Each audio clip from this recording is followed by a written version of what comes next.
bonjour à tous, je me présente Étienne Chartier et bienvenue à la première édition de la conférence FFOM du cours d'anglais des affaires 1. Moins d'applaudissements, là. Aujourd'hui, nous avons la chance d'accueillir 3 entreprises qui offrent non seulement des produits et services qui répondent aux besoins de notre communauté, elles sont ici également pour notre projet de mi-session où on va devoir trouver des éléments FFOM pour résoudre leurs problèmes. Les entreprises sont les suivantes: Impro de Parc, Campus Escalade et le Centre Athlétique. Toute entreprise a un environnement interne. Cet environnement inclut entre autres les valeurs, la culture, les qualités uniques et les ressources de l'entreprise. De plus, chaque compagnie œuvre dans un marché qui fait partie d'un écosystème avec plusieurs tierces parties. Il est question de l'environnement externe. Nous sommes ici aujourd'hui pour entendre les conférenciers nous parler des réalités et défis qui posent leur environnement respectif.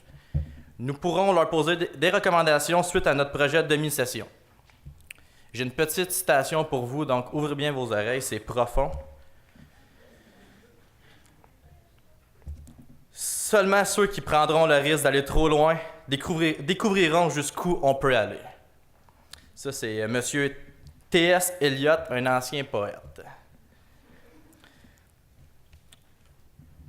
Pour présenter la première entreprise, je vous demande d'accueillir chaleureusement, on se lève, M. Jérémy Leblanc.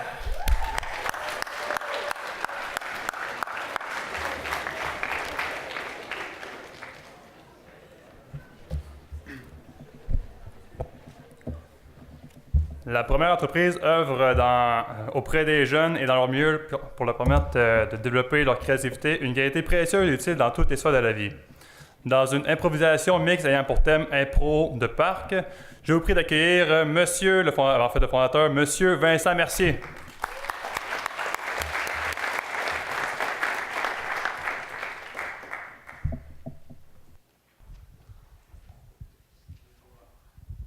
Good. Tout le monde m'entend? Super, alors bonjour tout le monde.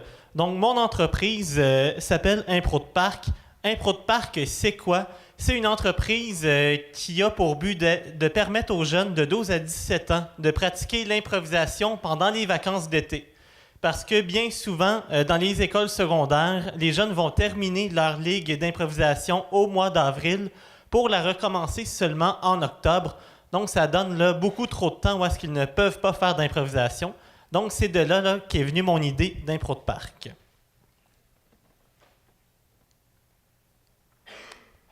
Voyons.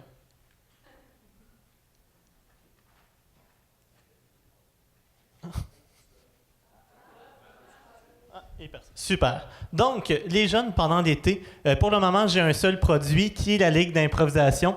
Donc, pendant l'été, les jeunes ont 8 pratiques d'improvisation à partir de la Saint-Jean-Baptiste jusqu'au mois d'août. Donc, une pratique d'improvisation par semaine de 90 minutes. Et ils ont aussi 4 matchs pendant l'été. Les matchs vont se passer à Shawinigan, Shawinigan Sud et au Cap de la Madeleine. Le tout va leur permettre de faire 16 heures d'improvisation dans leur été pour seulement 95 $ avant taxe. Donc, la culture de notre entreprise chez Impro de Parc, on mise beaucoup sur la coopération. Donc, en improvisation, même lorsque les jeunes jouent contre une autre équipe, on ne veut pas qu'ils jouent contre l'autre équipe. On veut qu'ils jouent ensemble, on veut qu'ils s'aident, on veut qu'ils donnent un bon spectacle.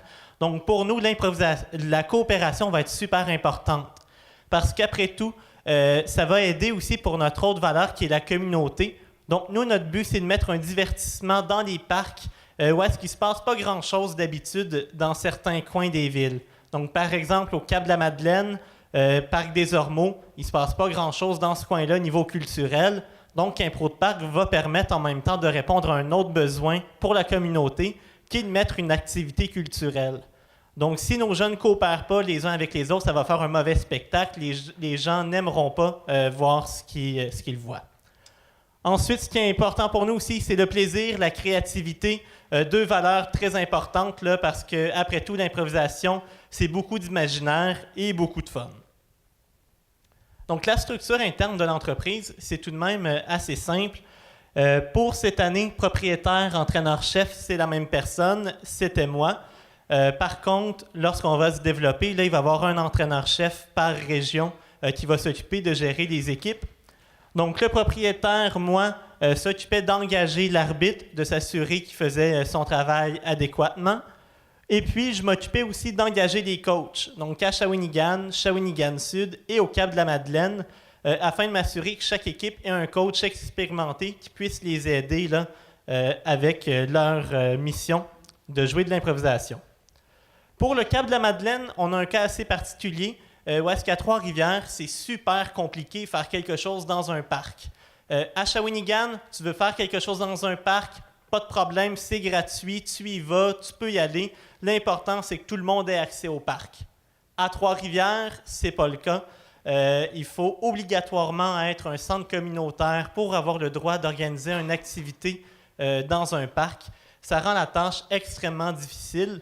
Donc, ma solution que j'ai trouvée, ça a été de trouver une entente avec le centre Jean-Noël Trudel au Cap-de-la-Madeleine afin qu'ils engagent Impro de Parc comme sous-contractant pour organiser une activité d'improvisation. Et c'est eux qui, par la suite, s'occupaient d'avoir le permis pour le Parc des Ormeaux. Donc, les qualités uniques d'Impro de Parc. Premièrement, Impro de Parc, c'est un pionnier dans l'improvisation jeunesse. Il n'y a aucune autre entreprise au Québec qui permet aux jeunes de faire de l'improvisation pendant l'été, surtout en plein air. Ce qu'on va retrouver souvent en été pour les jeunes, ça va être à Montréal, la LNI qui va organiser son camp d'impro, mais c'est pas très accessible, il n'y a pas beaucoup de place, ça coûte extrêmement cher parce que la LNI, bon, les coachs, ça va être Réal Bossé, des gros noms comme ça, donc ça va coûter très cher aux jeunes pour s'inscrire. Nous, à Impro de Parc, ce qu'on va faire, c'est qu'on va rendre l'improvisation beaucoup plus accessible pendant l'été pour les jeunes. Ensuite, le sentiment d'appartenance. Ça a été ma plus grande surprise cet été. Après même pas quelques semaines avoir lancé les inscriptions, les jeunes n'avaient même pas commencé encore à faire de l'improvisation pour Impro de Parc, que déjà, ils s'appropriaient Impro de Parc, ils se faisaient des photos de profil avec le logo, une photo de couverture où est-ce qu'eux, jouaient à l'impro, puis ils disaient « Hey, je vais faire de l'impro cet été, vous viendrez voir », ils partageaient nos événements, les matchs, tout ça. Donc vraiment, le sentiment d'appartenance de mes clients, qui sont les jeunes, est vraiment là, très grand. Et ça, c'est une des très grandes forces d'Impro de Parc. Ensuite, une autre qualité unique, c'est le récréotourisme. Le récréotourisme, c'est quoi? C'est le tourisme, mais par les gens d'une ville. Donc, c'est par exemple, toi, tu viens de Trois-Rivières, tu visites Trois-Rivières. Ça, c'est du récréotourisme. Donc, en fait, ce que je me suis rendu compte avec Impro de Parc, c'est qu'il y a beaucoup de gens qui venaient voir Impro de Parc sans même connaître les jeunes qui jouaient. Donc ça fait en sorte que les gens qui venaient de Shawinigan venaient voir les matchs et ils se retrouvaient à être un peu des touristes dans leur ville parce qu'ils découvraient Impro de Parc. Et de là est née une entente avec l'Office de tourisme de foires et congrès de Shawinigan qui, eux, dans leur bureau touristique, se sont mis à afficher les matchs à venir, les pratiques à venir pour que les gens puissent aller voir. Par exemple, tu ne sais pas quoi faire avant d'aller voir le spectacle Antarctique Solo à Grand-Mère. Ah, ça tombe qu'un match d'improvisation, c'est gratuit à quelques mètres seulement d'Antarctique Solo. Eh bien, on va le proposer aux touristes pour qu'ils puissent venir voir les matchs. Donc ça fait en sorte qu'on avait en moyenne 40 personnes qui venaient voir les matchs chaque semaine. Et ça, c'était un minimum. Donc c'était vraiment là, exceptionnel. Ensuite, les ressources pour lancer Impro de Parc. Premièrement, j'ai eu droit au parc à Shawinigan assez facilement. Trois-Rivières, très compliqué et même que l'année prochaine, je vais devoir encore le travailler pour le revoir parce que j'aimerais savoir une deuxième équipe à Trois-Rivières, mais il faut que je trouve un autre centre communautaire ou une organisation qui est prête à me prêter son terrain à prix modique pendant l'été. Ensuite, pour lancer l'entreprise, ça n'a pas coûté extrêmement cher. J'ai seulement eu besoin d'une carte de crédit pour devancer certains achats. Puis par la suite, ça a été de les rembourser pendant l'été. Ensuite, pour tenir ma comptabilité, parce que c'est important pour une entreprise de tenir sa comptabilité, moi, j'ai utilisé mon avantage d'être étudiant à l'UQTR. Donc, quand on est étudiant, on a souvent des rabais. Et là, j'ai vu que QuickBooks offrait des rabais pour les étudiants qui suivaient des cours, donc pour les inciter à découvrir là, leur logiciel. Donc, j'ai contacté QuickBooks, je leur ai dit que j'étudiais en sciences comptables à l'UQTR et que j'étais en train de lancer mon entreprise. Résultat, plutôt que d'avoir un très gros rabais sur le produit, j'ai eu 1 an de QuickBooks Premium gratuit, donc pour pouvoir tenir ma comptabilité. Donc ça m'a aidé beaucoup là, pour le lancement de l'entreprise. Ensuite, j'ai mes 3 sous-contractants qui sont les arbitres et les coachs. Pourquoi des sous-contractants? En fait, c'est que c'est assez difficile d'engager des coachs d'impro. Et souvent, ils vont vouloir avoir une plus grande flexibilité d'horaire, pouvoir choisir de ce qu'ils font quand ils le font. Donc, à ce moment-là, les coachs d'impro, on va souvent les engager, même dans les écoles, en tant que travailleurs autonomes. Donc, c'est ce que j'ai fait pour Impro de Parc aussi. Alors, l'expertise, Impro de Parc compte sur des coachs et des arbitres qui ont joué beaucoup dans le milieu collégial en improvisation, au secondaire, collégial, universitaire. Donc, de là, ils vont tirer là, beaucoup d'expérience et même ils vont connaître là, des techniques différentes auxquelles on n'est pas habitué dans la Ligue nationale d'improvisation. Ensuite, eux, ils vont être capables de donner des conseils personnalisés parce qu'à Impro de Parc, on a des groupes de 8 personnes maximum. Donc, on passe beaucoup de temps à expliquer aux jeunes directement ses erreurs, qu'est-ce qu'ils doivent faire pour l'améliorer. Et ça va être à coût abordable, seulement 95 $ pendant l'été. Donc, c'est un très grand avantage pour eux. Et comme je vous disais, ça nous différencie beaucoup là, de Impro Sierra et la LNI, qui sont nos 2 concurrents potentiels. Ils ne sont pas en région, là, en Mauricie, mais le jour où je vais vouloir me rendre vers Montréal, la rive nord, tout ça, là, à ce moment-là, ils vont être mes compétiteurs directs. Et eux, la différence, c'est que les coachs, ça va être des acteurs connus, des comédiens, donc Réal Bossé, Pierre-Luc Funk, ces noms-là. Mais ces noms-là, il faut les payer, ça coûte très cher. Donc souvent, pour avoir de plus faibles coûts, ils vont avoir beaucoup de jeunes dans leur groupe. Et les jeunes vont se retrouver à avoir des conseils généraux du genre « Hey gang, continuez comme ça », plutôt que « Hey Jérémy, tu devrais à la place faire des plus grosses expressions ». Donc, ils vont avoir des conseils de groupe pour un prix beaucoup plus grand.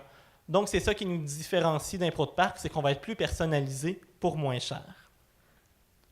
Alors, c'était Impro de Parc en 12 minutes chrono. Je vais être disponible pour les questions tout à l'heure. Merci.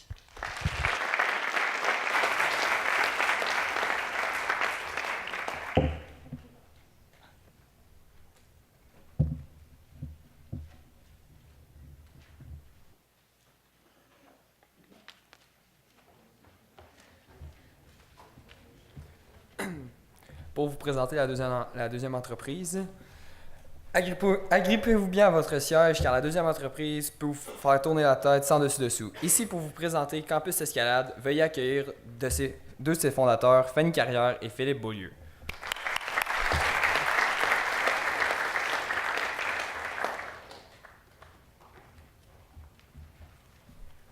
C'est-tu prendre le micro?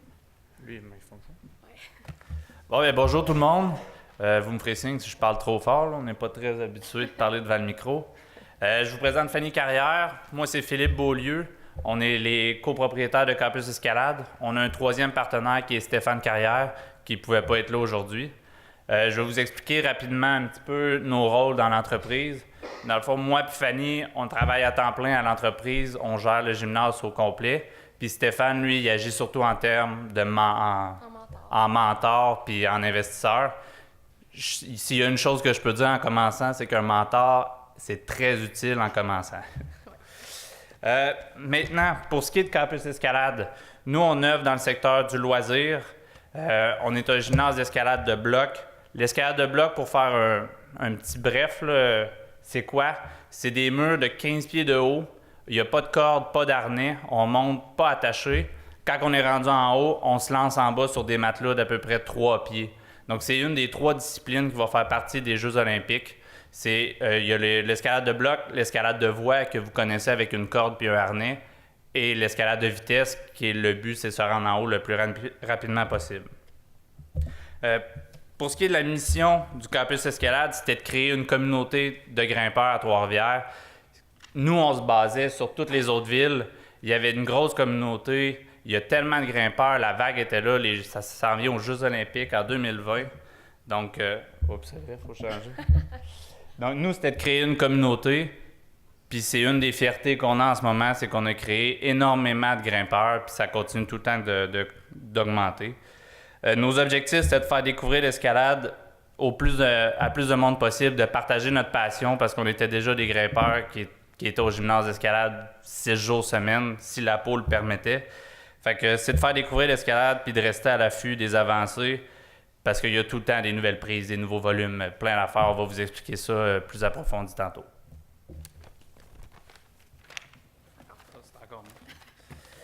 Maintenant, pour ce qui est de l'environnement interne, les valeurs de l'entreprise, c'était surtout de partager notre passion.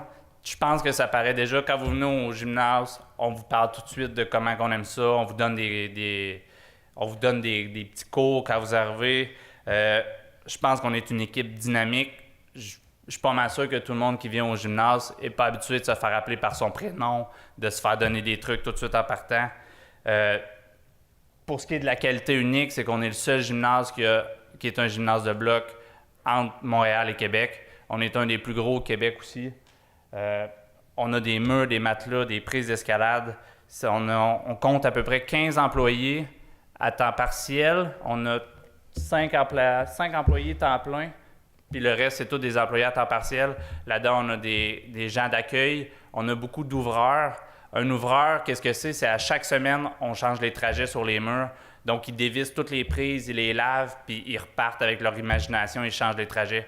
Donc, à chaque fois que vous venez, à chaque semaine, il y a des nouveaux trajets au complet dans le gymnase. Puis ça, c'est la même chose quand on crée des événements.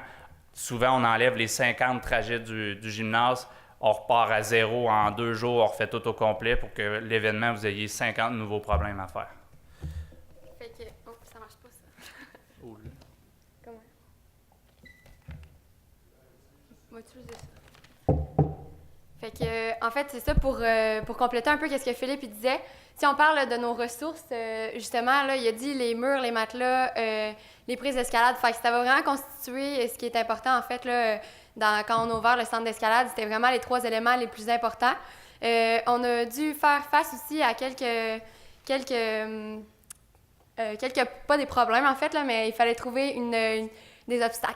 Il fallait trouver une salle, en fait, assez haute, un local assez haut pour en fait rentrer nos murs d'escalade. Fait que ça aussi, ça peut rentrer là, dans les ressources. Ensuite de ça, moi, je vais vous parler un peu là, justement de l'expertise. Fait que ce qui va nous distinguer là, par rapport à l'expertise, c'est vraiment nos connaissances liées à l'escalade. Fait que c'est sûr que pour diriger un centre d'escalade ou quoi que ce soit, il faut avoir certaines connaissances liées là, justement à ce domaine-là.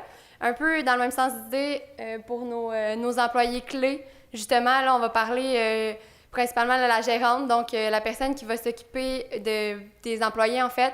Elle nous aide aussi beaucoup pour tout ce qui est marketing, gestion générale et tout ça. Ensuite de ça, on a notre ouvreur en chef. Notre ouvreur en chef, là, comme Philippe l'a dit, c'est lui qui va guider les ouvreurs, là, ceux qui font les trajets sur les murs ou quoi que ce soit. Puis, on a aussi le coach en chef. On a une équipe de compétition au campus Escalade. Puis, c'est ça, fait que ça va aussi composer notre structure d'entreprise. Donc, comme vous pouvez vous l'imaginer, là, à la tête, il y a moi et Philippe, copropriétaire. Ensuite de ça, il y a ces 3 personnes-là. Donc, il y a la gérante, l'ouvreur en chef, le coach en chef, puis en dessous d'eux, là, respectivement, il y a les employés d'accueil qui vont être sous la gérante, les employés, les ouvreurs qui vont être sous l'ouvreur en chef, puis les coachs qui vont être sous les coachs en chef. Fait que c'est ça pour notre structure d'entreprise. Ensuite de ça, tu peux-tu faire ça? Ensuite de ça, pour ce qui est de notre environnement externe, en fait, on est dans un secteur qui est vraiment en pleine croissance. Comme Philippe le disait encore une fois, l'escalade va rentrer aux Jeux olympiques en 2020.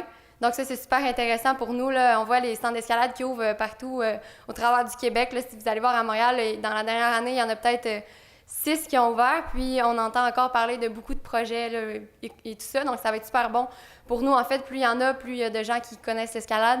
Donc, plus il y a de gens aussi qui vont venir grimper dans notre centre d'escalade. Ensuite de ça, pour ce qui est pas notre concurrence, là, mais on est les seuls à offrir ce service-là à Trois-Rivières. Fait qu'on oui, il y a un autre centre d'escalade à Trois-Rivières, là, qui est le Maïka, mais eux se spécialisent beaucoup dans l'escalade de voie. Puis nous, on se spécialise surtout dans ce qui est l'escalade de bloc.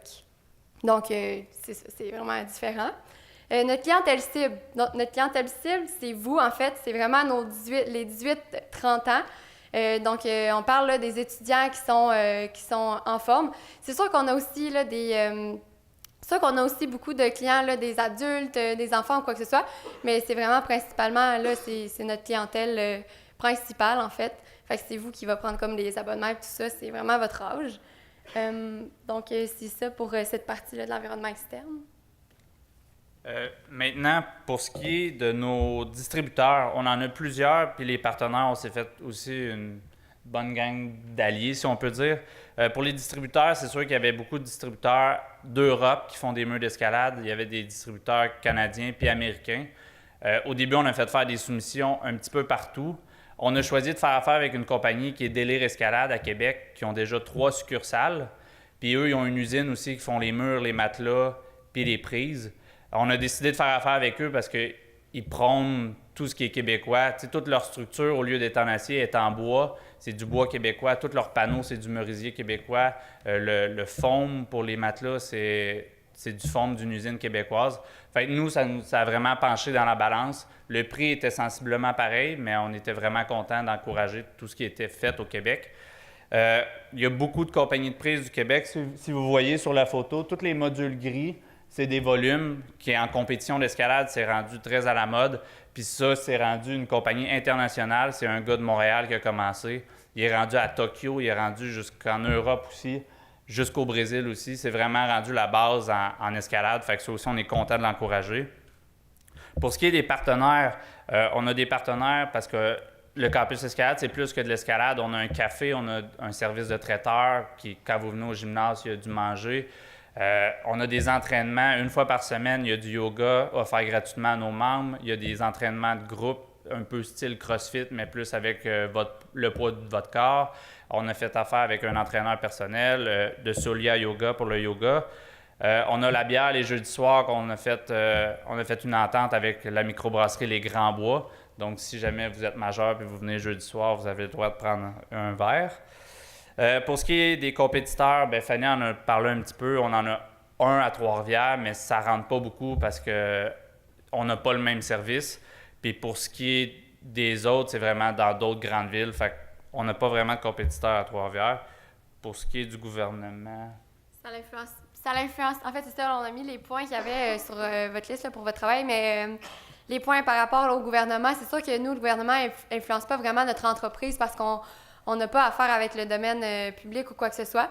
Fait que ça n'influence pas vraiment. Sinon, pour ce qui est des médias, donc les médias, on fait affaire seulement avec eux là, quand on a des événements, on va faire des conférences de presse ou des trucs comme ça. Fait qu'encore une fois, c'est pas un élément qui influence énormément notre entreprise. Pour ce qui est aussi là, de... Tu peux changer? Pour ce qui est aussi là, de l'écosystème, c'est un peu dans le même ordre d'idée. Là, ça l'influence. Il n'y a pas beaucoup d'éléments qui influencent notre entreprise, mais en tout cas, pas à ce qu'on a remarqué, là, en fait. Il y a surtout la technologie, donc l'évolution. L'évolution technologique, ça, c'est quelque chose qu'on veut vraiment incorporer dans notre centre d'escalade. Fait que c'est pas nécessairement la technologie informatique, whatever. C'est plus la technologie par rapport au sport. Fait que dans le domaine de l'escalade, c'est tout le temps en évolution. On a des nouveaux systèmes d'entraînement qui vont sortir à toutes les années.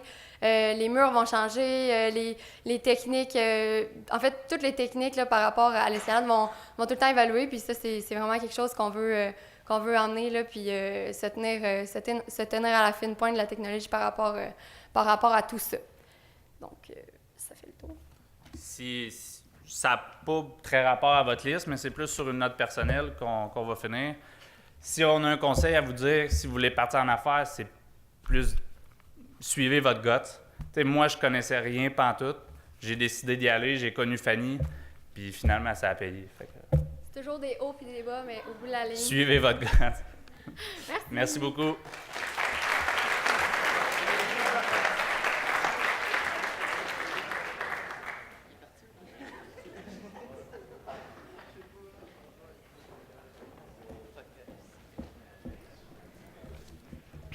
Pour vous présenter la troisième entreprise, ayant pour but de rendre la communauté active, impliquée et motivée, la troisième entreprise vous en fera bouger beaucoup.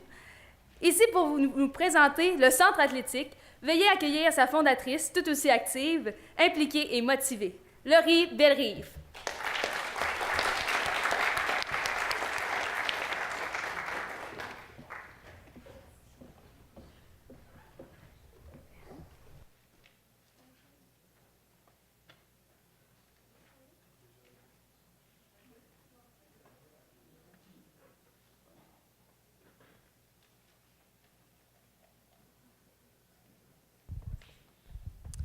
Bon, super.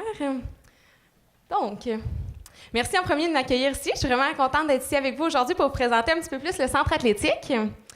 Donc, pour que vous compreniez mieux un peu comment on fait nos stratégies puis comment on fonctionne, je vais vous expliquer les missions du centre athlétique pour commencer. Donc, la mission première du centre athlétique, c'est d'offrir à chacun de nos membres un moment dans la journée où ils peuvent penser juste à eux, où ils arrêtent de se soucier des tracas de la vie quotidienne puis ils font juste ressentir tous les bienfaits que l'activité physique peut leur apporter. Chacun de mes kinésiologues a aussi une mission à eux dans leur travail. Donc, la mission de nos kinésiologues, c'est d'aider nos membres à trouver l'activité physique qu'ils vont faire, qu'ils vont aimer faire, puis qu'ils vont être capables d'intégrer ça dans leur quotidien pour toujours. Moi, il n'y a rien qui m'insulte plus que quand quelqu'un me dit que c'est payant pour nous, les centres de conditionnement physique, quand il y en a qui s'abonnent puis qui ne viennent pas. Il n'y a rien de moins payant pour nous qu'un client qui s'abonne et qui ne vient pas. Parce que ce client-là, premièrement, il ne se réabonnera pas, puis il va dire souvent aux autres que lui, s'est déjà abonné, puis il n'est pas allé, fait qu'il a juste perdu de l'argent. Contrairement à un membre qui est super actif, qui aime ça, qui est motivé, qui est contagieux dans son environnement, puis qui fait juste nous apporter du monde, puis qui renouvelle année après année. Donc, c'est ça l'objectif, la mission de chacun de nos kinésiologues. Et ma mission à moi, c'est d'être toujours plus près des gens qui bougent en Mauricie. Les valeurs du centre athlétique, c'est des valeurs qu'on essaie d'intégrer autant dans notre équipe de travail que pour nos membres. La première, c'est la plus importante pour moi, puis c'est l'équilibre. Donc, à toute notre équipe de travail, on veut vraiment leur fournir un équilibre travail-vie personnelle, famille, loisirs. Fait qu'on tient vraiment en compte tout ça. Puis pour tous nos membres, l'équilibre, c'est super important parce qu'on travaille souvent avec les deux extrêmes, donc des gens qui s'entraînent pas ou des gens qui sont un petit peu qui s'entraînent beaucoup, donc des fois, ça peut aller un petit peu vers l'obsession. Fait qu'on veut vraiment les aider à trouver un équilibre dans tout ça, puis ça, c'est vraiment notre valeur la plus importante. Après ça, le respect, le plaisir, le mieux-être et la confiance, qui sont dans les valeurs qu'on veut prôner. Le centre athlétique, c'est quoi? Je vous fais une petite histoire rapide. Moi, en 2009, j'étais à votre place, 3e année en gestion de commerce ici au Cégep. J'ai été engagée au centre athlétique au Cap-de-la-Madeleine. Et 8 mois après l'ouverture, le propriétaire du centre athlétique, pour différentes raisons, a voulu vendre son entreprise. Et je compte souvent comme anecdote là, qu'on m'a tout expliqué comment ça marchait, mon loyer, les pieds carrés, PPE, prêt à terme, mes employés, ma masse salariale. Et naïvement, j'ai pas écouté. Et j'étais juste beaucoup trop emballée par le projet. J'ai embarqué là-dedans sans me poser aucune question et ça a été vraiment un beau succès. 2 ans après, j'ai eu l'opportunité d'ouvrir une 2e succursale sur le boulevard des Récollets et 2 ans après, j'ai ouvert une 3e succursale à Bécancour. Présentement, on a 3 centres de conditionnement physique, plus de 120 cours de groupe puis de spinning par semaine. Puis l'objectif des centres athlétiques, c'est que ça soit des centres qui sont reconnus comme des centres propres, accueillants, puis où on se sent bien puis pas jugé. Une fois que j'ai eu les 3 centres d'ouvert, je suis comme arrivée à un point où je me disais, c'est quoi la suite? Est-ce que j'ouvre d'autres centres dans d'autres villes? Comment je fais? Je suis revenue à ma mission qui est d'être près des gens qui bougent, ici en Mauricie, à Trois-Rivières, centre du Québec. Et c'est là qu'on a parti la première édition du Défi Entreprise à Trois-Rivières. Donc, le Défi Entreprise, c'est un événement provincial. Il y en a un à Québec, Montréal, Gatineau et Saguenay. Et j'ai parti la première édition en 2015 du Défi Entreprise à Trois-Rivières. Le Défi Entreprise, c'est génial. Ça me permet de rencontrer plein d'entreprises à chaque année. Et de mars à juin, l'objectif, c'est de les mobiliser à bouger ensemble puis à rendre l'activité physique contagieuse dans l'entreprise. Et on les amène le 2 juin à marcher ou à courir un 5 ou un 10 km ou faire 1 heure de Zumba, toutes les entreprises ensemble à l'événement du Défi Entreprise. Notre nouveau projet, Une fille qui court, que je viens de faire l'acquisition le 1er août dernier avec André Giguère des restaurants Subway. Donc, on a fait l'acquisition de cet événement-là qui fait courir depuis 5 ans déjà plus de 2500 femmes par année. Fait que c'est vraiment un bel événement. À la fête des mères, on regroupe plusieurs générations de femmes qui viennent faire un 5, un 10 ou un 15 km de marche ou de course à l'événement Une fille qui court. En plus de ça, pour la première année, on va être le centre de conditionnement physique officiel du Cloutier Nord-Sud. Donc, la plupart des joueurs là, et les membres de l'organisation vont s'entraîner chez nous. On est le gym officiel des Aigles de Trois-Rivières, donc tous les joueurs des Aigles s'entraînent chez nous aussi. Les Demoiselles, même chose. Et en 2015, on a été partenaire de plus de 75 événements régionaux. Et c'est tous des événements qui font bouger les gens. Donc, si on décide de soutenir la sclérose en plaques, on va les soutenir, mais par un moyen actif. Donc, exemple, on est présent à la Marche de l'Espoir ou dans différents événements, mais toujours dans un but de rendre les gens actifs. Qu'est-ce qui distingue le centre athlétique? La première chose, on le dit tout le temps, c'est notre équipe de professionnels. Tous les gens qui font des programmes d'entraînement, à l'exception de 1, sont des kinésiologues. Donc, on a 22 kinésiologues qui travaillent pour nos centres athlétiques. Notre équipe au complet, on est 66 employés présentement. Donc, tous ceux qui font des plans d'entraînement ou de l'entraînement privé sont des kinésiologues. Les autres, c'est tous des entraîneurs, des instructeurs de cours en groupe. Fait qu'on a des cours de Zumba, spinning, aérobie, yoga, stretching. On a une grande variété de cours en groupe. Fait que là, on a des formations qu'on donne à l'interne ou que les gens vont suivre à l'externe. Puis on ajoute à ça dans notre équipe tous ceux qui font la maintenance, le ménage, le service de garderie. Fait qu'il y a différents autres postes connexes qu'on a. Et comment nous, ça fonctionne? On voit ici à droite, c'est moi et mes 2 directrices. Donc, j'ai 2 directrices qui travaillent avec moi pour gérer toute l'équipe. J'ai une comptable qui gère tout le service des membres ainsi que toute la comptabilité. Puis moi qui supervise tout le reste. Qu'est-ce qui distingue aussi le centre athlétique? On dit que c'est notre clientèle. On a une clientèle de monsieur, madame, tout le monde qui viennent s'entraîner pour se sentir bien puis jamais pour se juger. Fait que c'est un gros point qui distingue le centre athlétique de sa compétition. Et la 3e chose, c'est notre implication dans la communauté. On essaie d'être toujours le plus proche possible des gens qui bougent. Donc, dans plusieurs événements, on est présent. Le marché du conditionnement physique, quand j'ai commencé en 2010, on disait que 16 % de la population était active. Donc, 16 % de la population au Québec est inscrite à une activité physique quelconque. Donc, ils pouvaient faire de l'escalade, ils pouvaient jouer au hockey ou s'entraîner dans un centre de conditionnement physique. 16 % de la population était active. Et on est vraiment dans un marché en croissance.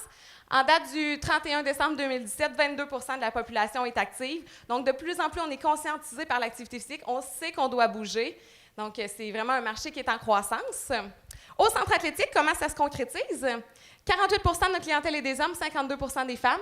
La moyenne d'âge, quand on additionne tous les âges, on divise par le nombre de membres, c'est 39 ans, notre moyenne.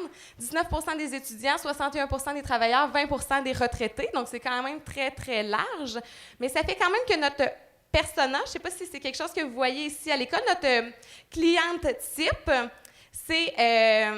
dans le fait, notre cliente type, c'est que souvent, quand on fait des actions publicitaires ou des changements dans l'entreprise, on pense à si cette personne-là serait interpellée par ce changement-là qu'on fait. Donc, notre cliente type à nous s'appelle Caroline Doré, maman de 2 enfants, infirmière qui gagne 55 000 par année. Donc, quand on fait des changements stratégiques ou des actions marketing, on essaie de penser à Caroline. Est-ce que Caroline serait interprétée par ce qu'on fait? Donc, exemple, quand on a mis le service de garderie inclus dans l'abonnement, on s'est dit, est-ce que Caroline serait satisfaite de ce changement-là?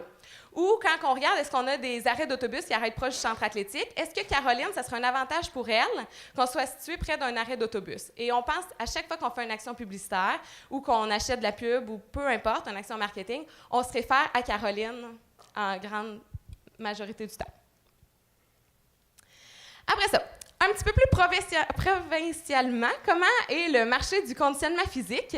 Bien, il y a 3 ans est arrivé, surtout à Trois-Rivières, un petit peu plus avant au Québec, l'arrivée des gyms à bas prix, qui est quand même un nouvel obstacle pour nous là, dans le domaine du conditionnement physique. Donc, vous le savez, les gyms à 10 $ par mois qui viennent quand même compétitionner beaucoup les centres qui étaient un petit peu plus moyen de gamme. Fait qu'on doit apprendre à vivre avec. On a développé des stratégies pour réussir à passer au travers de tout ça, puis apprendre à vivre avec cette nouvelle compétition-là qu'on a maintenant dans notre domaine. La deuxième chose, parce que dans la liste de choses qu'on avait à parler, il y avait le gouvernement. Le gouvernement, en fait, n'a pas vraiment de lien avec nous, sauf à un point qui, des fois, est un petit peu frustrant pour nous. C'est les centres de conditionnement physique publics, comme l'UQTR ou le CSAD. Pour nous, c'est quand même choquant, des fois, parce qu'on regarde de l'externe qu'est-ce qui est publicisé, on voit un petit peu comment c'est géré, puis on sait très bien que si moi, comme entrepreneur privé, je gérais cette entreprise-là, c'est sûr que j'aurais fermé depuis très, très longtemps, parce que je ne serais pas capable d'opérer avec des défis comme qu'ils ont et tout, mais eux, parce que c'est gouvernemental, réussissent à s'en sortir. Puis ça, pour nous, les indépendants, mais c'est un peu frustrant. C'est un petit peu choquant d'avoir à compétitionner contre notre propre gouvernement. Mais sinon, on a des super de belles opportunités entre les centres de conditionnement physique. On est plusieurs indépendants qui s'entraident ensemble. C'est facile pour moi de dire qu'avec Swan et Tonix, on s'entraide. Quand les gyms à bas prix sont arrivés, ça a fait fermer des petits et j'ai eu l'opportunité de reprendre la clientèle. Donc, Swan et Tonix qui sont rendus avec nous, toute la clientèle de ces centres-là a été transférée chez nous. Fait que pour moi, ça a été vraiment des belles opportunités que j'ai eues avec l'arrivée des gyms à bas prix. Sinon, on fait des partenariats avec différentes entreprises. Là, j'ai nommé ici Solia Yoga, Synergie, mais combien d'autres? On fait plein de partenariats avec tout plein d'entreprises. Donc, vraiment, à Trois-Rivières, on sent que les gens sont là pour s'entraider, pour se soutenir, puis il y a vraiment un esprit d'entraide là, qui est vraiment présent. On doit de la technologie. C'est sûr que dans le conditionnement physique, comme dans tous les domaines, ça évolue. J'ai mis ici les derniers tapis de Technogym, fait qu'on voit vraiment que ça évolue. On n'est pas encore rendu ici vraiment au Québec, mais on se tient vraiment à l'affût de tout ce qui s'en vient, toutes les nouveautés tout le temps pour être le plus à date possible dans ce qu'on fait. Dans ce qui s'en vient aussi, là, on remarque de plus en plus dans le domaine du conditionnement physique qu'il y a du très, très bas de gamme et il y a du très haut de gamme. Fait qu'il y a des gyms à 10 $ par mois, puis il y a des gyms à 100 $ par mois. Puis dans le milieu de gamme, tout le monde a un peu plus de misère à se situer, puis nous, c'est là qu'on est présentement. Un centre à 30-40 $ par mois qui offre un petit peu plus de services. Donc, c'est vraiment notre défi présentement, c'est de réussir à trouver notre place puis à rester tout le temps à l'affût là, des changements pour garder notre place dans cette zone-là qui est le moyen de gamme. Au niveau du gouvernement aussi, là, quand on arrive en élection comme ça, on souhaite tout le temps, on envoie des lettres à tous ceux qui se présentent pour devenir de nos prochains députés. C'est ça, c'est le mot que je cherchais, députés. Parce qu'on rêve d'avoir un crédit de taxe pour l'activité physique. Crédit de taxe ou crédit d'impôt pour l'activité physique, il y en a présentement pour les aînés, il y en a pour les enfants de moins de 18 ans, il n'y en a pas pour la clientèle de travailleurs, qui est notre clientèle cible. On aimerait donc ça, on ne paye pas de taxe sur nos fruits, sur nos légumes. L'activité physique, c'est rendu un incontournable. On ne comprend pas pourquoi encore l'activité physique est taxée ou il n'y a pas quelque chose pour encourager les gens à en faire. Donc, bref, à chaque fois que provincial ou fédéral, ça tombe en élection, on se croise les doigts, on souhaite que quelqu'un parle d'activité physique. Donc, le centre athlétique, c'est une communauté active. On veut que les gens soient actifs, bougent et soient en forme, impliqués parce qu'on s'implique dans notre communauté, puis tout ce qu'on fait, on est super motivés à le faire. Fait que j'espère vous voir vous entraîner avec nous bientôt.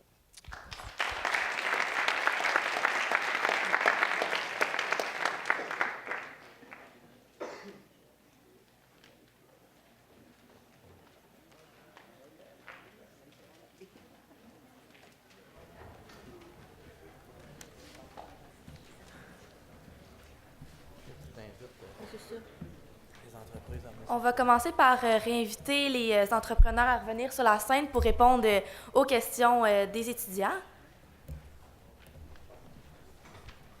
Il y a juste 3 chaises. Ils sont 4. Il y a... Ouais? OK. C'est pas... Vas-y. Dans le fond, il y a 2 micros qui vont se promener dans la salle. Donc, si vous avez une question, je vais lever votre main, puis la personne va venir vous voir avec le micro. On vous invite fortement à poser des questions. Là. C'est super instructif. Là, et gênez-vous pas, allez-y. Là. Salut, je m'appelle Zachary. Dans le fond, j'avais juste une question. C'était quoi plus vos stratégies marketing, votre présence sur les réseaux sociaux, puis tout ça, là, dans le fond? Là?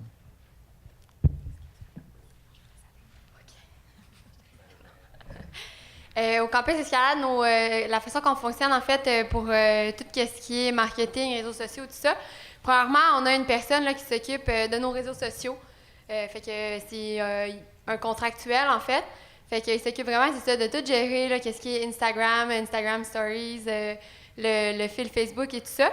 Fait que on essaie vraiment de démontrer, au travers de nos réseaux sociaux, là, puis ça, on essaie vraiment de démontrer la communauté d'escalade, en fait. Fait que de montrer qu'au campus, on est comme une famille.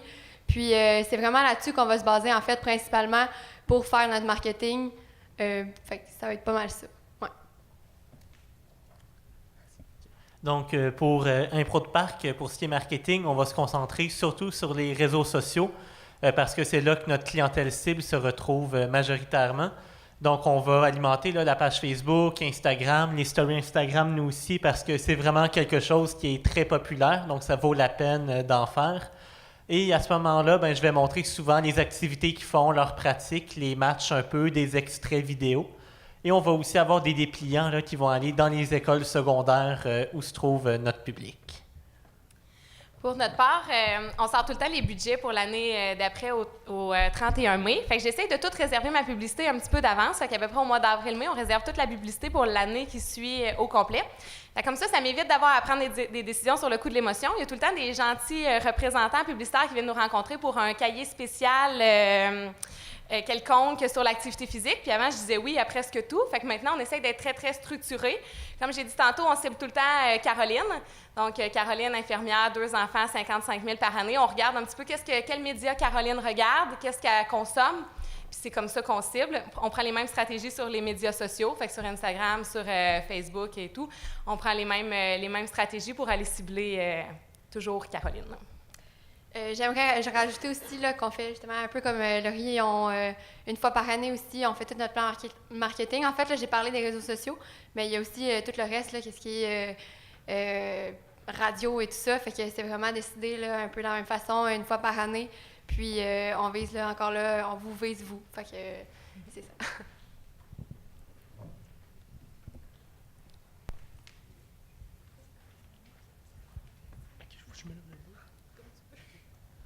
Ben moi, c'est Xavier. Moi, ma question s'adresse plus au campus Escalade. En fait, c'était au moment avant que vous démarriez l'entreprise. Moi, ce que je me pose comme question, c'est que, tu sais, il y avait déjà un centre d'escalade d'installé à Trois-Rivières qui était le Maïcan. Je ne sais pas s'il y en avait un autre, mais comment est-ce que vous avez fait pour évaluer, en fait, qu'il pourrait avoir 2 centres d'escalade, qu'il y aurait assez de clientèle pour avoir 2 centres d'escalade ici à Trois-Rivières? Je comprends que c'est pas la même sorte d'escalade, mais ça reste quand même l'escalade, je sais pas. Ben, dans le fond, nous... Non, c'est correct. Mais dans le fond, nous, on allait grimper à l'extérieur de toutes les... On allait grimper à Québec, Montréal, peut-être 3 fois semaine parce qu'on n'avait pas le service qu'on voulait ici. On grimpait au Maïcan aussi. On grimpait au Maïcan aussi, mais on était prêt à faire 3 fois semaine le 1h30 de distance pour aller grimper. Puis, comme tantôt je disais, c'est un petit peu bizarre, mais le feeling qu'on avait, que ça marchait partout ailleurs au Québec, donc il fallait qu'il y en ait un. Puis on a évalué aussi toute la population qui faisait du sport, puis c'est pas mal. On avait vraiment une demande aussi au niveau, là, justement, on était vraiment impliqués dans la communauté d'escalade avant d'ouvrir le campus. On grimpait là, justement au Maïcan, c'est là où on s'entraînait et tout ça. Puis tous nos amis, en fait, là, qui faisaient de l'escalade avec nous, nous en parlaient. Là, ah, ce serait donc cool d'avoir un gym de bloc à Trois-Rivières, ce serait donc cool. Pourquoi Québec, Montréal, il y en a, mais nous, on n'en a pas encore. Fait que c'est vraiment aussi là-dessus qu'on s'est basé pour se dire qu'on allait ouvrir un centre d'escalade. Puis, tu sais, justement, on s'est pas du tout fié sur la communauté d'escalade qu'il y avait à ce moment-là, parce qu'on savait qu'en ouvrant un centre d'escalade de bloc, qui est vraiment plus accessible pour monsieur, madame, tout le monde, on allait créer une nouvelle communauté. Fait que si jamais on aurait dit, si jamais on aurait fait nos prévisions en fonction des 50 personnes qui grimpaient à Trois-Rivières, je pense qu'on aurait déjà fermé aujourd'hui, mais c'est ça, on a vraiment visé sur de créer des nouveaux clients, puis ça a marché. Fait que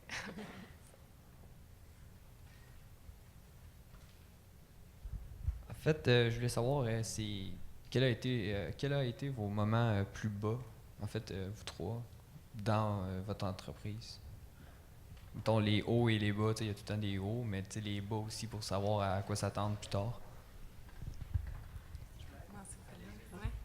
Je peux commencer celle-là parce que j'ai quand même vécu un très, très haut et après un très, très bas. Tantôt, je vous l'ai dit, quand la compétition à bas prix est arrivée, il a fallu s'adapter vraiment. Avant, mettons, dans le même marché, il y avait 2 gyms de moins. Puis là, on vient rajouter 2 centres de conditionnement physique de plus. Fait que c'est sûr qu'on se sépare la tarte à plus de centres de conditionnement physique. Puis en plus, ces gyms-là viennent couper les prix pour un de 75 % puis l'autre presque 50 % de moins que nous. Fait que c'est sûr qu'il y avait toute une adaptation à faire. Et il a fallu accepter de perdre des clients en disant non, moi, c'est le service que j'offrais avant, qui valait 40 $ par mois, vaut encore 40 $ par mois aujourd'hui. Donc, on tient notre prix, on garde nos choses. J'accepte que vous allez voir qu'est-ce qui se passe ailleurs, puis on souhaite vous revoir plus tard. Maintenant, on est 3 ans après l'arrivée des gyms à bas prix, puis on est revenu exactement au point où on était il y a 3 ans. Je pense que ça a eu 2 impacts positifs pour nous. Un, ça a fait augmenter la population active, donc ça a rendu l'activité physique plus accessible pour plus de monde. Des gens qui n'osaient pas avant aller dans des centres de conditionnement physique, là, vu que c'était vraiment pas cher, sont allés l'essayer. Puis finalement, ils se sont rendus compte qu'ils aimaient ça, mais peut-être qu'ils avaient besoin d'un petit peu plus, les cours en groupe les intéressaient, tout ça. Fait que là, on a rapatrié du monde, des nouveaux clients comme ça. Il y en a qui sont aussi revenus parce qu'ils aimaient ce qu'on offrait avant. Fait que en 3 ans, on est revenu exactement au même point qu'on était avant, mais on a eu à vivre ce creux-là là, avec l'arrivée des gyms à bas prix. Pour ma part, le moment le plus difficile, moi j'ai été en lancement d'entreprise cette année, là, donc ça a été vraiment dans mon lancement le plus difficile. Ça a été le moment de trouver un parc à Trois-Rivières. Parce que moi, au départ, Shawinigan, bon, je vous l'ai dit tout à l'heure, ça a été super facile. Trois-Rivières, je reçois un courriel, on me dit « appelez-nous ». Donc, je les appelle. On me dit « non, c'est impossible de le faire ». Je dis « puis ici, je propose de payer un permis ». Moi, j'étais prêt à payer le permis. On me dit « non, vous ne pouvez pas payer de permis, il faut absolument être un centre communautaire ». Donc là, je me mets à appeler des centres communautaires, un à un. J'écris en même temps. Et on ne me donne jamais de réponse. Nulle part, on va me donner des réponses. Et là, ça, il se passe 2, 3 mois. Et là, moi, je vois le mois de mai approcher. Je vois le temps de mes inscriptions arriver. Et je sais qu'il y a seulement 2 équipes à Shawinigan. Ça va être très difficilement viable. J'ai besoin d'avoir beaucoup de jeunes pour être capable là, de payer les chandails d'impro et tout ça. Donc, finalement, je vais en parler avec une amie qui va me dire « Hey, je connais le responsable de la programmation au centre communautaire Jean-Noël Trudel. Tu pourrais peut-être l'appeler. » Donc, je vais l'appeler et encore là, je vais avoir à négocier un peu, expliquer mon projet parce que moi, j'étais pas connu là, à Trois-Rivières. Je m'impliquais surtout à Shawinigan. Donc, je n'étais pas connu. Et finalement, je vais réussir à trouver un moyen d'entente en disant, écoutez, je vais prendre une de vos animatrices de camp de jour, qui est une de mes amies qui fait de l'impro. Ça va être elle, la coach d'impro pour Cap-de-la-Madeleine. Comme ça, vous allez la connaître, vous allez tout de suite savoir à quoi vous attendre. Et j'ai réussi à faire affaire avec eux, même si j'ai dû payer un montant plus grand que je pensais là, par inscription pour pouvoir être au parc des Ormeaux. Dans notre cas, en fait, là, les montagnes russes, là, c'était vraiment... ça fait pas super longtemps qu'on est ouvert non plus, donc on n'a pas eu vraiment de bas et de haut depuis notre ouverture, mais c'est vraiment au moment où on a commencé, en fait, la recherche de financement et tout ça. En fait, on avait comme 2 investisseurs à la base, puis on s'est comme fait choquer un peu en cours de route. Fait que ça a vraiment été ça, notre partie difficile. Là. C'était tout le temps une bonne nouvelle, une mauvaise nouvelle, une bonne nouvelle, une mauvaise nouvelle. On a la réponse de la banque. Bon, finalement, tu sais, fait que ça a été vraiment ce côté-là, nous, qui a été plus ou moins difficile. Mais,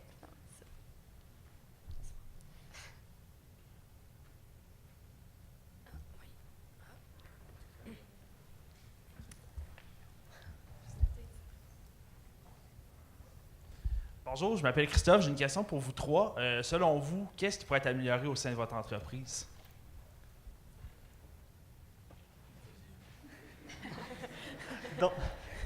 Donc, pour mon cas, pour mon entreprise, ça va être de trouver d'autres moyens, d'autres produits, parce que seulement la Ligue d'improvisation, c'est bien, ça fonctionne bien, mais je sais que j'ai un nombre maximum de jeunes que je peux atteindre là, dans la région. Donc, c'est trouver un autre moyen, là, une autre source de revenus. Je suis en train de regarder en ce moment, là, voir s'il n'y a pas des ententes avec des événements, donc faire des activités d'initiation en improvisation dans certains festivals, événements.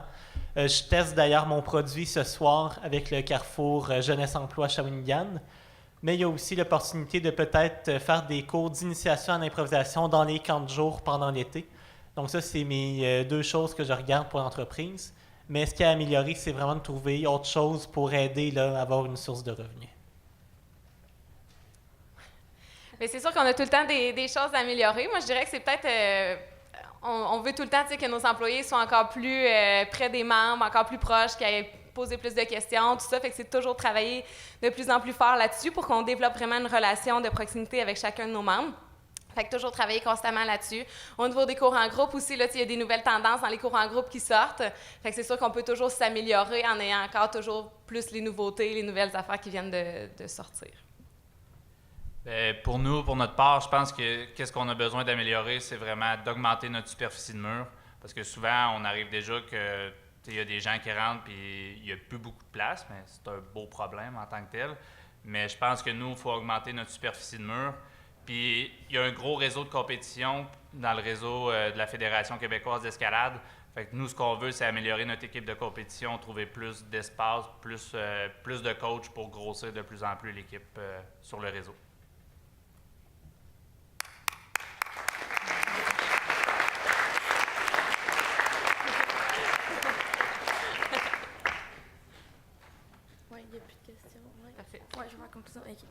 Bon, pour le monde des affaires, c'est quelque chose de vraiment intéressant, dynamique et diversifié. Il y a autant de défis à relever qu'il y a d'entreprises, mais plusieurs soutiennent que l'entrepreneuriat constitue l'avenir de notre société. Cependant, pour que l'entrepreneuriat prenne son envol, certains éléments sont nécessaires.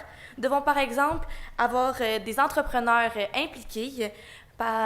Pour finir, dans le fond, je voudrais vraiment remercier les entrepreneurs qui sont venus nous parler aujourd'hui et les étudiants du cégep qui se sont impliqués aussi dans la première édition de cette belle conférence. Fait que merci beaucoup. Bonne journée. Merci. Ouais, une dernière petite chose pour la journée d'intégration pour les nouveaux. Les billets sont en vente à partir d'aujourd'hui. Puis il y a aussi les garçons qui sont là avec des billets qui peuvent vous en vendre là. Puis les entrepreneurs vont être dehors à vous attendre pour vous rencontrer si vous avez des questions.